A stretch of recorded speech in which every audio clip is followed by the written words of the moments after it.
I don't have a reporter asked me not long ago, like, are you stressed? What's your level of stress regarding the CBA? And I'm like, look, I've been hanging on by a thread in the W for years now. I thought it was over after the pandemic, after the bubble season. So I've been fortunate and blessed to be around this long.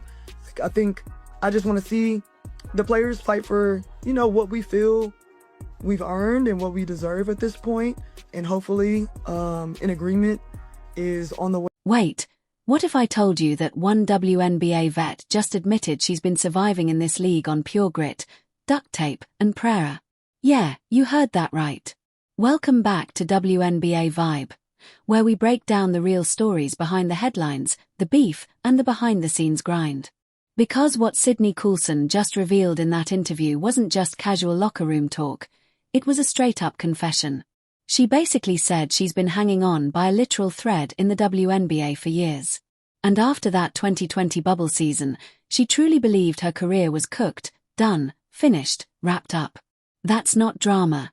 That's survival mode in the most competitive league on the planet. But don't take my word for it. Check this out. Like, we want to play. People want to see us play.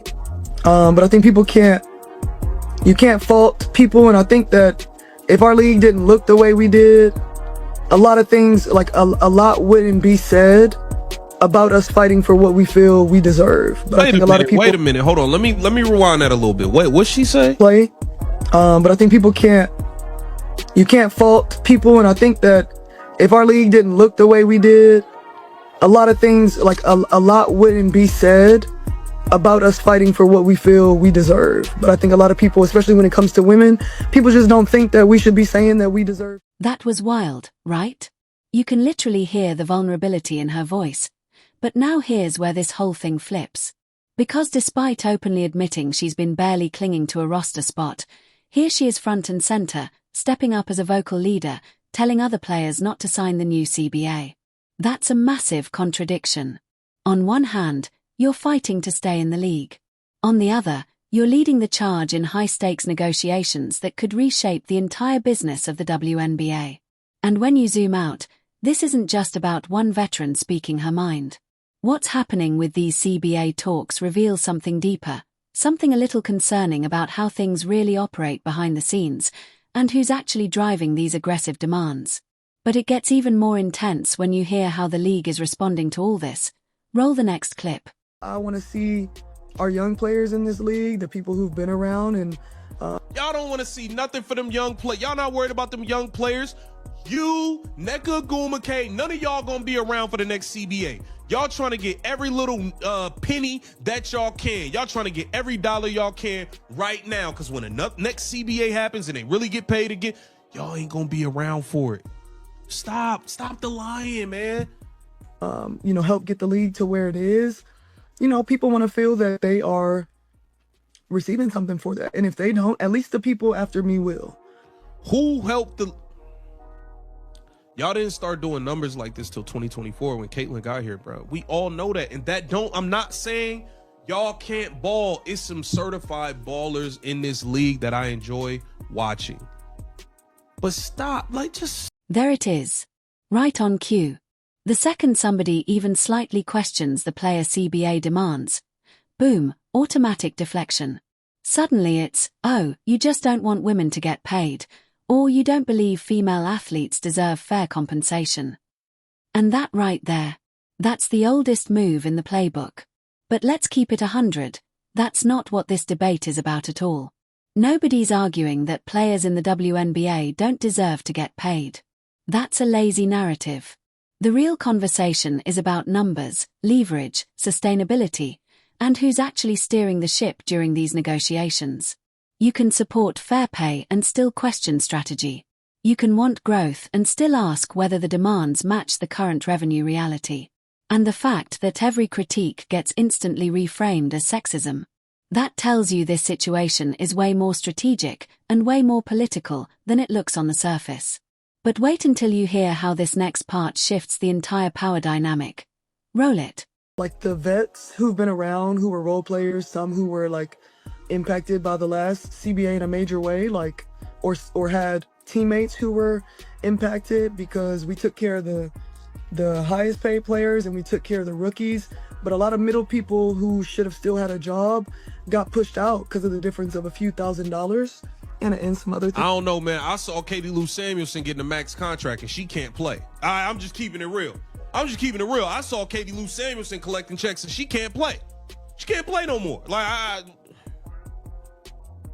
But we just wanted to inform the younger players so that they knew exactly what was going on. Because I remember being a younger player and just being happy to be in the league and not understanding everything, or not even not understanding, mostly just not having a real interest to learn more because, look, I'm lucky to still even be here. So I'm not really trying to rock the boat.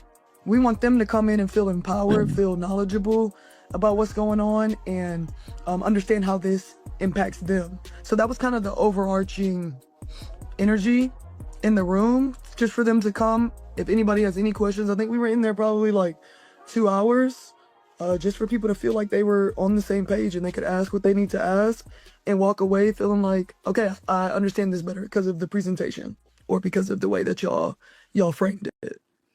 I think it was super helpful. And that's the part people don't want to talk about. This resistance. It's not about gender. It never was. It's about cold, hard business reality. We're not debating whether athletes deserve respect. That's a given. We're talking about sustainability. Because owners in the WNBA have been absorbing losses for 27 straight years. That's not a bad quarter. That's not a rough season. That's decades of red ink. We're not arguing over profit splits from a booming empire. We're talking about keeping the lights on while building something long-term. When balance sheets show consistent losses, the conversation shifts from what's fair to what's sustainable. And if you ignore that reality, things can spiral fast. But here's where it gets really clutch, because the next clip shows exactly why both sides think they suddenly have leverage, and that's where this beef really heats up. Nah, that's not. See, that's what y'all always love to run to pull the, oh, it's because we're a female card. No, it's not because of that. It's because the owners keep losing money year after year after year after year. It don't got nothing to do with you being a female. Why do y'all always try to run to that? It's so annoying. Like, bruh, y'all, it's almost like y'all want us to feel like just because you are women, you can ask for anything, send the owners to $1 billion in debt, and just because y'all women, we can't say, nah, they shouldn't do that. Just because y'all women, we shouldn't say that. Like, come on, like, stop, man. Stop trying to pull that. It's so annoying. Take a second and really sit with that. Since 1997, since the league first tipped off, owners have been cutting checks just to keep this thing alive. That's almost 3 decades of betting on the vision, betting on growth, betting on the future of the WNBA. And when you walk into a negotiation knowing the person across the table has been funding the entire operation at a loss for that long, you can't just wave away their concerns and label it sexism. That's not how business works. Not in sports. Not in tech. Not anywhere. Leverage matters. Revenue matters. Sustainability matters. And when one side has been carrying the financial weight for years, the power dynamic gets complicated real fast. But here's the twist, because the next clip shows why players believe the tide has finally turned, and why they think this is their moment to go all in. Do that for some of the younger players, because there's a lot of legalese, like there's a lot of intricacies into the CBA negotiations that are probably really overwhelming when it involves your money, your compensation, your career, your life for the foreseeable future. But from somebody that has been in this league for a long time and has played a lot of basketball, seen the growth of the league, what's the most important thing in the CBA right now? Is it getting it done and making sure that we have a season, or making sure that the deal is right regardless of missing games or not? Yeah, I think making sure that the deal is right, that, you know, like, I think when it's all said and done, one side might feel like they got a little less than they bargained for maybe, but like maybe nobody's going to be fully happy, but it'll be like, all right, but this is respectable enough. Like, this is good enough. They're willing to give this. Because at the end of the day, business, no matter what it is, WNBA or not, every business is going to try to give as little as possible to the workers. That's how I make... That last clip. That's where the temperature in the room really spiked. Because now we're not just talking feelings, we're talking timelines, leverage, and straight-up numbers. When she pivots to the "we built this league" argument, that's an emotional appeal. And listen, veterans absolutely laid the foundation. No debate there. But if we're going to be serious, we have to separate respect from revenue. The real viewership explosion didn't happen in 2022. It didn't happen in 2023. It didn't happen in that 2020 bubble she referenced. The leverage shift happened in 2025, and it was dramatic. We're talking about games suddenly averaging over 1 million viewers compared to less than half that just a couple seasons earlier. That kind of spike doesn't happen by accident. And let's just call it what it is. When Caitlin Clark entered the league, everything changed. Indiana Fever games were pulling numbers that dwarfed non-Clark matchups. That's not disrespecting legends like Aja Wilson or Brianna Stewart. Both absolute killers, elite, dominant, future Hall of Fame energy. But the ratings data tells a very specific story about what drove the sudden economic momentum. And momentum is the key word here. The financial leverage players are flexing right now. It's almost entirely a 12-month phenomenon. Now here's where it gets complicated. When she talks about the 2020 CBA squeezing out middle-tier vets, that's actually a legit concern. Salary structures that protect max contracts and boost rookies can absolutely create a crunch in the middle. That's real union business. But when you say you educated younger players for 2 hours about the CBA, the question becomes, educated how? Were both sides presented? Were ownership losses discussed? Or was it strictly a rally the troops, fight for everything message? Because that difference is massive. There's a huge gap between "we morally deserve more" and "the business model can sustainably pay more." Look at the comparison players love making to the NBA. NBA players get roughly 50% of basketball-related income because the NBA generates over $10 billion annually. The WNBA's best year ever is a fraction of that. That's not sexism, that's arithmetic. If you demand NBA-style splits without NBA-level revenue, the math just doesn't close. And pretending it does. That's risky. Then came the moment that really exposed the strategy. When asked whether it's more important to get a deal done or make sure it's perfect, even if it means missing games, the answer was clear: make it right, even if there's a strike. That's bold. That's aggressive.